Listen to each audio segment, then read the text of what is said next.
Die unvergleichliche Schatzkammer der Nationaljuwelen, die für die Öffentlichkeit zugänglich ist eine Sammlung der teuersten Juwelen der Welt. Zugleich ist diese Sammlung ein Spiegelbild der großartigen Geschichte des Irans. Die Schatzkammer befindet sich heute in den Räumen der Zentralbank, mitten im Herzen der Stadt Teheran.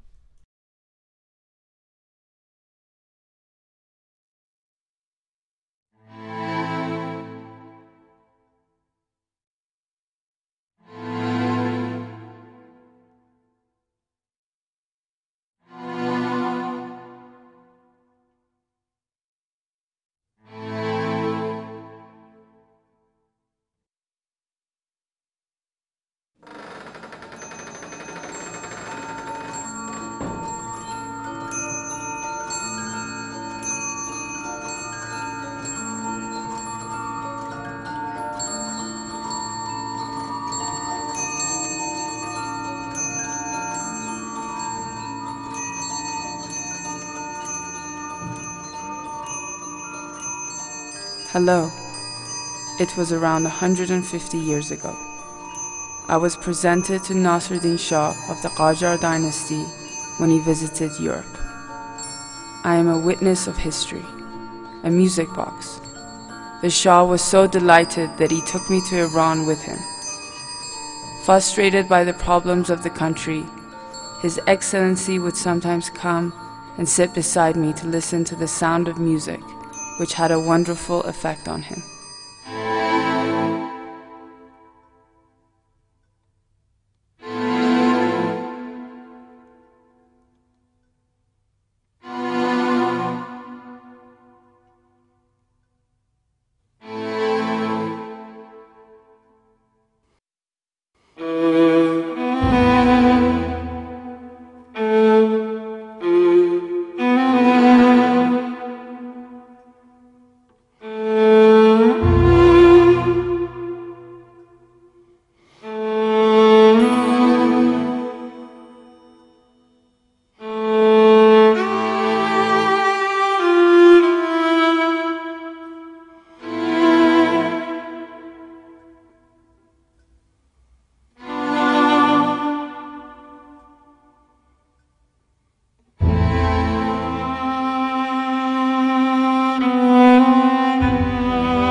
The flame of an old candle can light up hundreds of candles today, so as to light up a dark corner of the history. Today, Tehran, Golestan Palace, another one of the witnesses of history, the peacock throne at the top of the Salam Hall. Fath Ali Shah Qajar would sit on it to welcome statesmen and foreign envoys.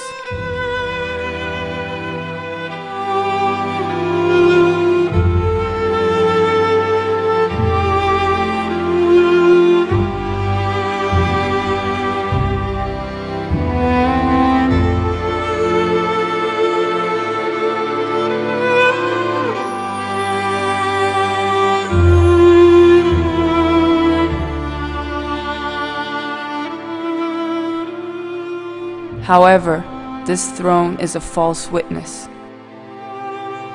This is not the one Nasruddin Shah ordered to be portrayed with.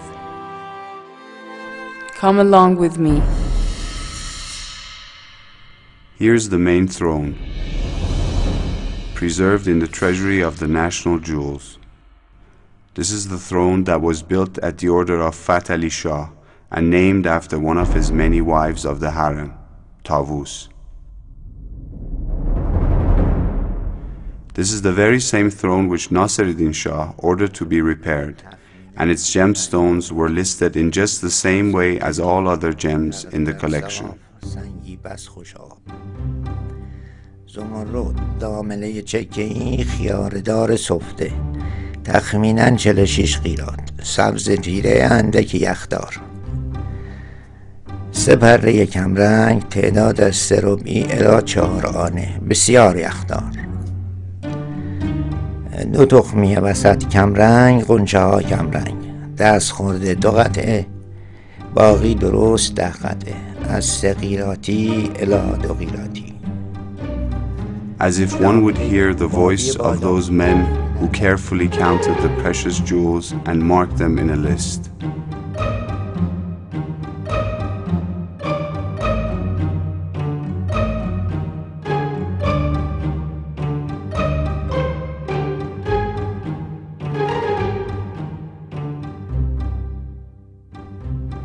The unique collection of Treasury of the National Jewels is a collection of the most precious jewelry in the world, which has been amassed over centuries.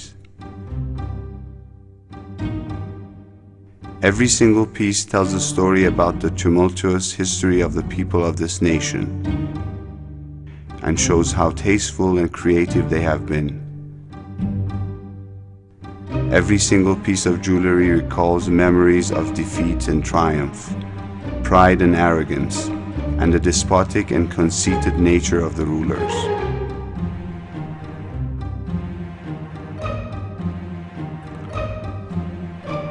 Many untold old stories are concealed in the quiet of the hall.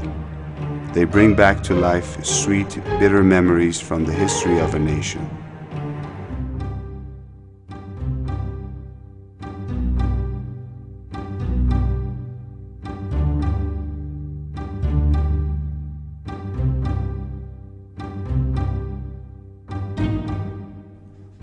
From the days when men wore simple attire, a garment reminiscent of the bitterest memories in this treasury is all that is left. The apparel of the Shah beside the attire of a great minister who was murdered at the order of the Shah himself.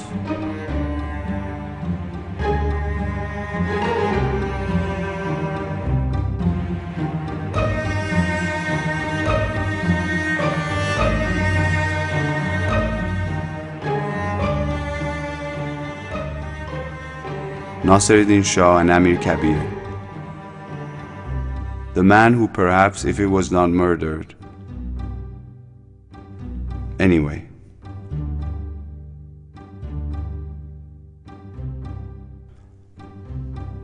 Look at his attire and think about the moment the Shah's men conveyed the message of murder in the Finn garden at Kashan.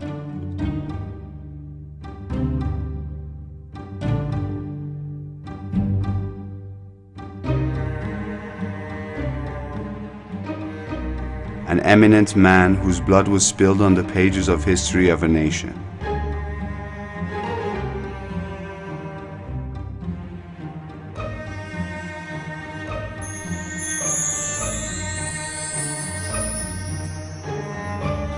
A crimson blood glittering as the rubies which traveled all the way from the mines of Burma.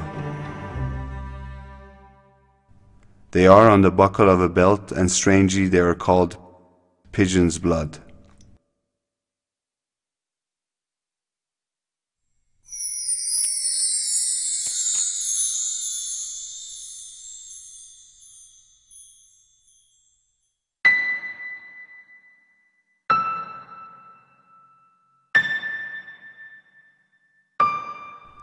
Most of the red gems are either rubies or spinels, all known in the past as rubies.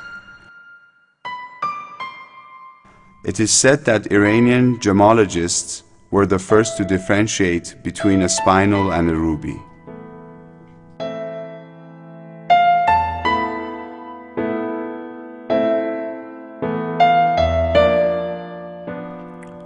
This is the largest spinel ever known. With a unique color, the spinel weighs 500 carats, and according to an old myth, it is known as the Samaritan spinel. The usual way of smoking in the East has long been the water pipe or hookah. The water makes the fuming tobacco smoke pleasant. Iranian turquoise has long been known and admired by all. This hookah bowl and base, which are encrusted by rows of turquoise and ruby, are most probably from the Nasiruddin Shah era.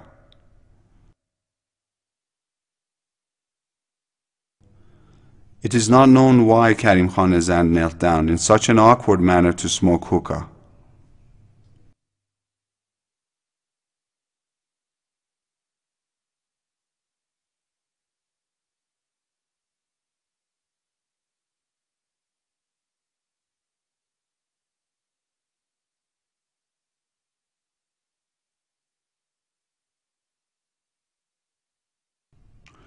The decoration of the hookah base and bowl was one of the major works of the enamelists in Tehran in the Qajar period.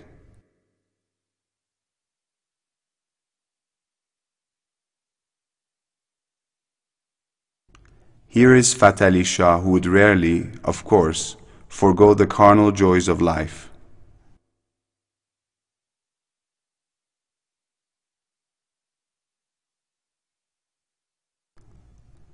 Hookah base made of the ostrich eggshell. Astounding work by an unknown artist.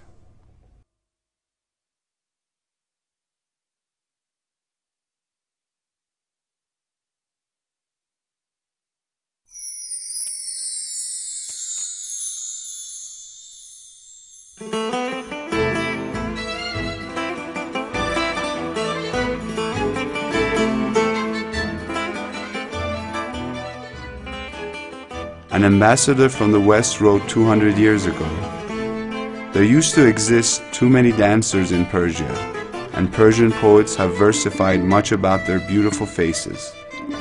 They were part of the entertainment in any feast, anywhere, anytime." Hookahs, basin sets, bowls, ewers, trays, dish covers, and candlesticks would be found in large numbers at the banquets of kings and the nobility.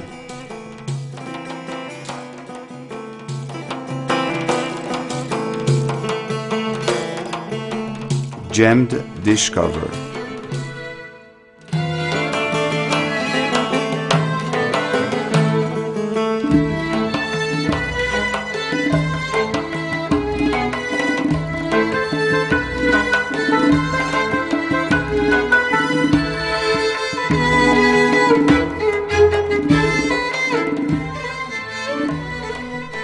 This is not only the finest ewer, but historically the most important enamel work in the collection, which, if rightly dated back to the Zand period, is greatly significant in the art history of Iran.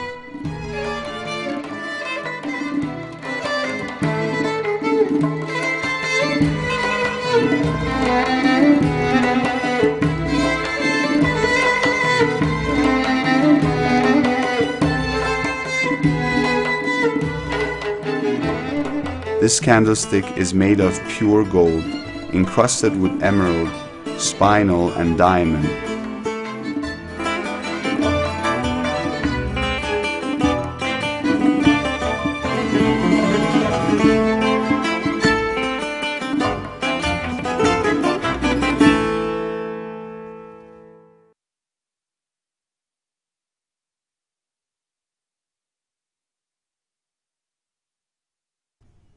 Decanters of this type, encrusted with a variety of gemstones, including spinel and emerald, were used mostly in pre-Safavid court life in Iran.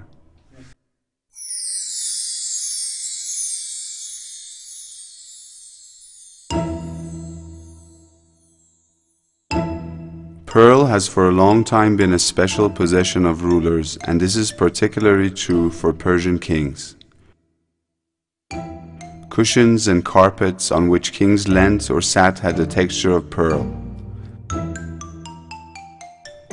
Glasses, lids, candlesticks, and boxes would be ornamented by pearl. And kings would wear threads of pearl on their waist to signify their royal status.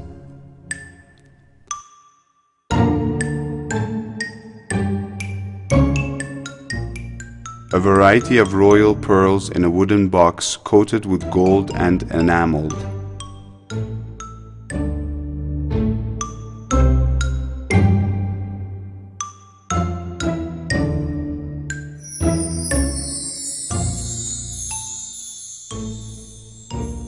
They would occasionally use pearls with strange shapes to turn them into special forms.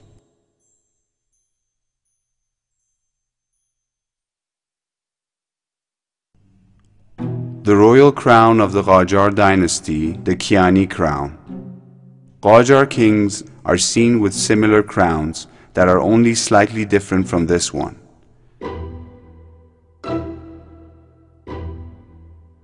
Fatali Shah,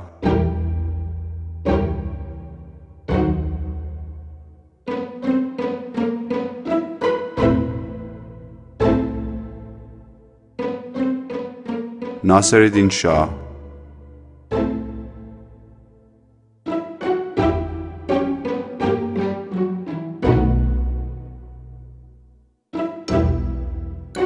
Muzaffaruddin Shah,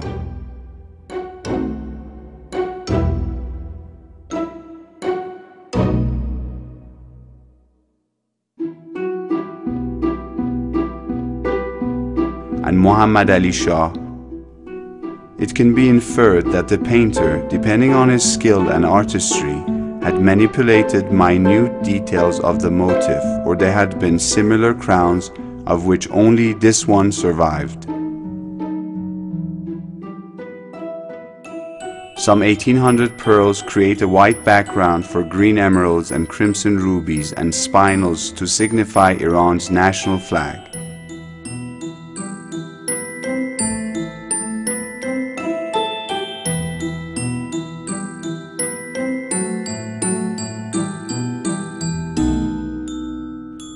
This ornamental piece is the most magnificent aigrette in the collection, very much liked by Fatali Shah.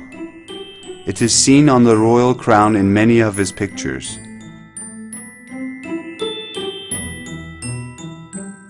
Some assume that the aigrette is made of bird feathers, which are a minimized form of cypress, a symbol of Persia and Persians, as well as of their candor and humility.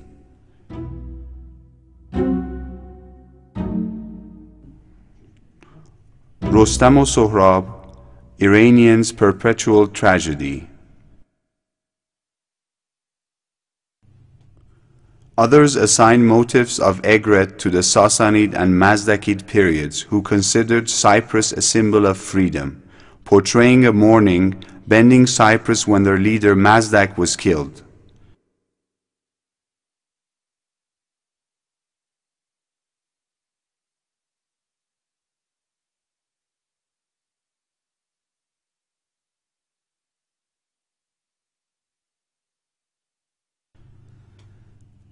This fine ornament is known as the Naderid aigrette, inspired by the name of Nader, the Persian expansionist king.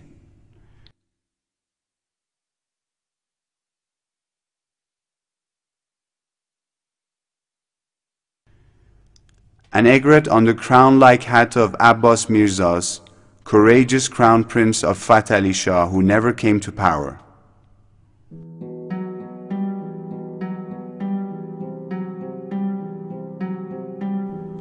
Weapons, quivers, swords, shields.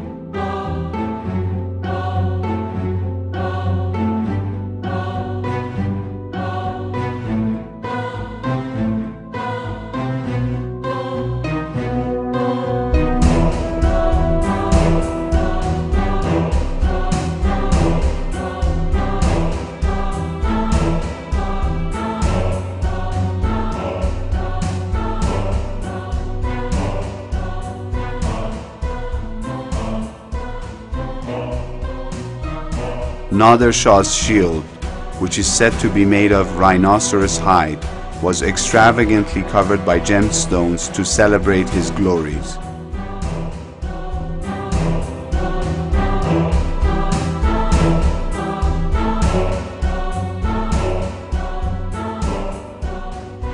While old weapons of war went down with history, kings would still wear gem-studded swords, not as a weapon, but as a display of authority.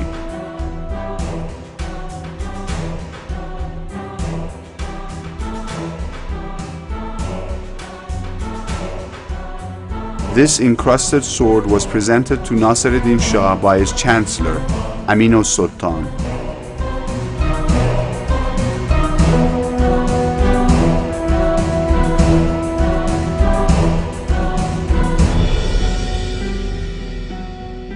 Later, when Muzaffaruddin Shah went to visit Britain's King Edward VII, the very same sword showed his royal splendor.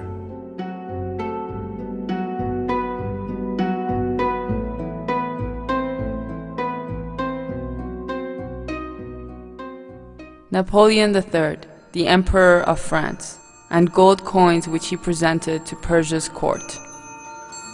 During the 19th century, kings exchanged medals or other precious items with their portraits or insignia on them as a way of rapport and friendship. I myself am an instance of a gift from abroad. Medal of the Ottoman Emperor,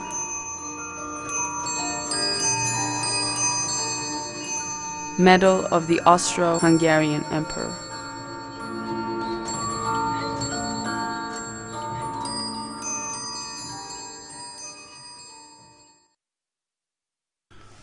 This fine ewer is an example of enamel work in the Qajar period, which reached a peak during Fath Ali Shah's reign, and to a lesser extent during that of Nasiruddin Shah.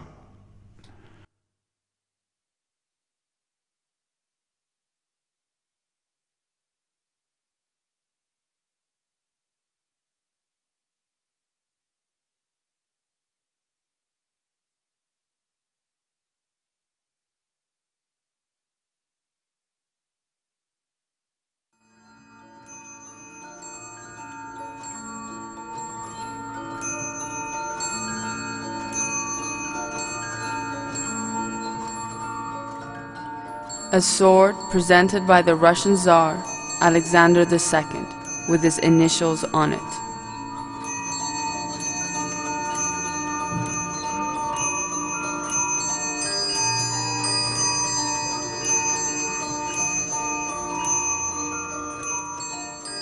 The same initials on this medal.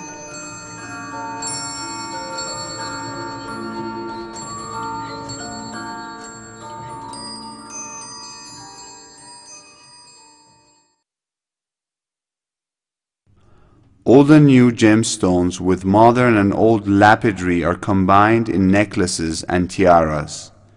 Only one of these gems, the Nurul Ain diamond, is internationally recorded.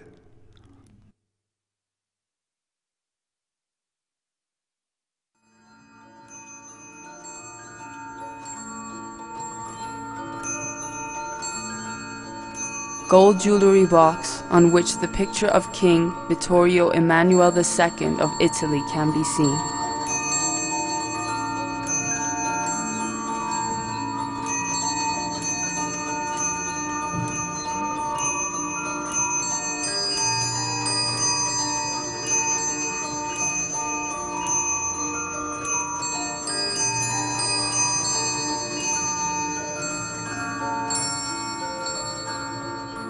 Jewelry box encrusted with diamonds, which was presented by the Bulgarian king Ferdinand I.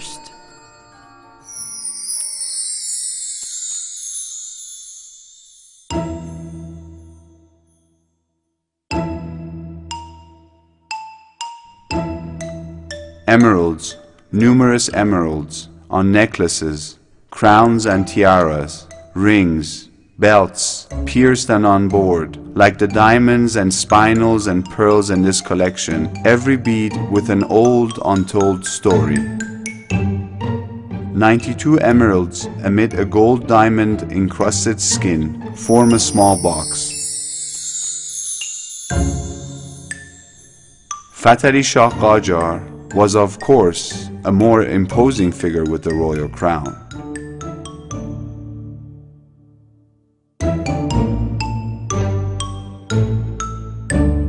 An anonymous artist who would reproduce the Shah's portrait on tiny pieces of Persian jewelry, turquoise, did not know that his craftsmanship and artistry would be even more admired by future generations than the Shah himself.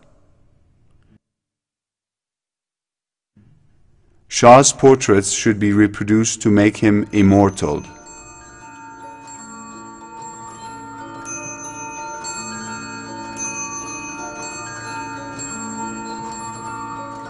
Medal of His Excellency worn by the British Queen Victoria.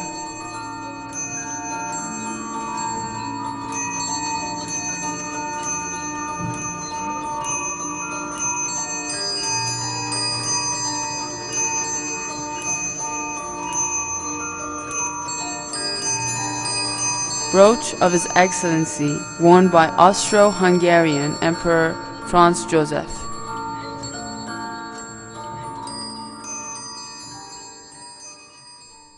On his way back to Iran, His Excellency would acquire objects as well as the ones presented to him while abroad, for example myself and the African yellow diamonds, the biggest one weighing 152 carats. The rose-colored Daryai Nur diamond, or Sea of Light, weighing 182 carats, it is as if Persian kings are carved into the historic memory of this gem. Nader Shah Afshar,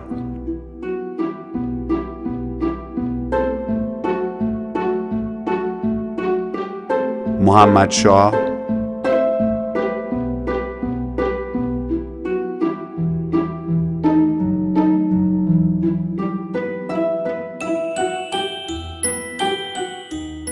Muzaffareddin Shah,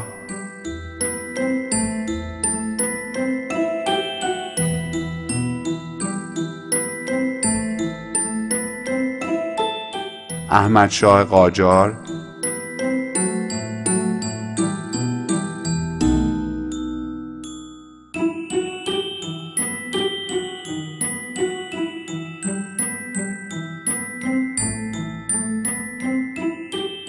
and Reza Shah Pahlavi.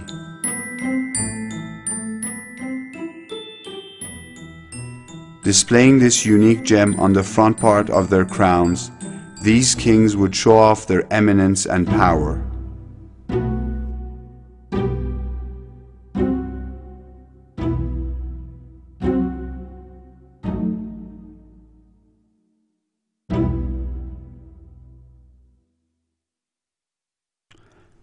The inscriptions on the sides of this throne explicitly attribute it to Fatali Shah, and although it is called Naderi throne, it is unconnected to Nader Shah Afshar.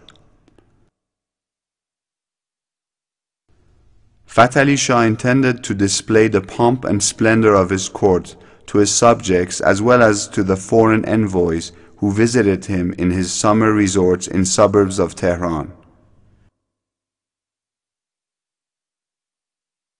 The throne is made of nearly 27,000 gemstones and has detachable parts.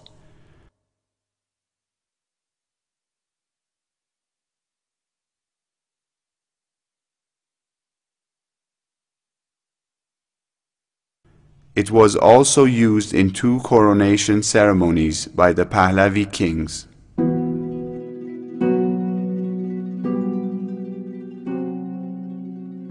The royal crown of the Qajar period went down in history, and the 2 Pahlavi kings wore another crown.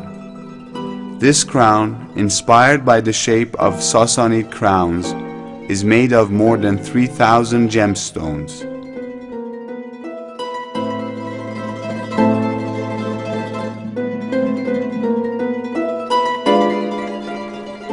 Who knew that when the second Shah of Pahlavi put it with his own hands on his head, he was in fact putting an end to all the coronation ceremonies in Iran's history.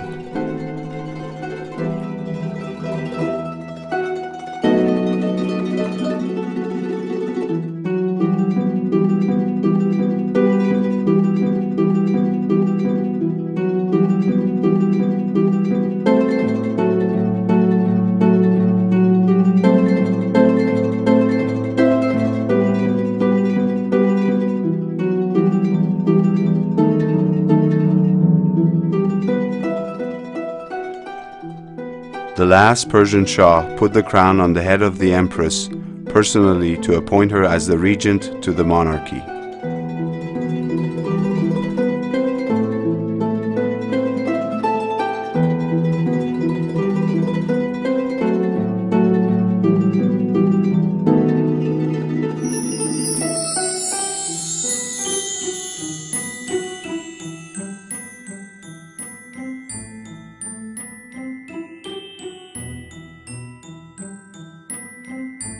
Nasir-ed-Din Shah ordered to turn the onset colorful gemstones into a globe of jewels. And when he rested his hand on it, maybe he felt that the world was under his powerful grip. If in this magnificent globe with over 51,000 gemstones, oceans and seas are made of emerald and the land areas are in red spinel and ruby, the land of Iran is made of brilliant diamonds which are glittering just like its history, calling for the attention of the East and the West.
Those who come to visit may admire and be astounded, and may soliloquize in their minds and in the colorful, solemn atmosphere of these witnesses to history that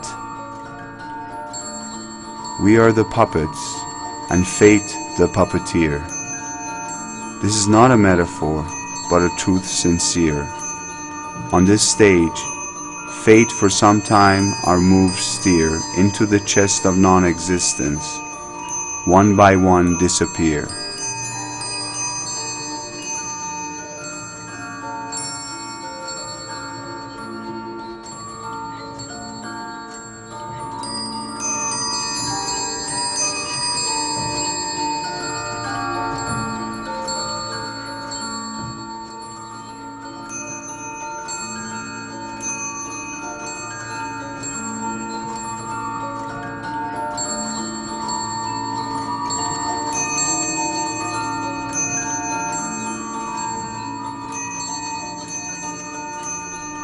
It was a delight to have your company.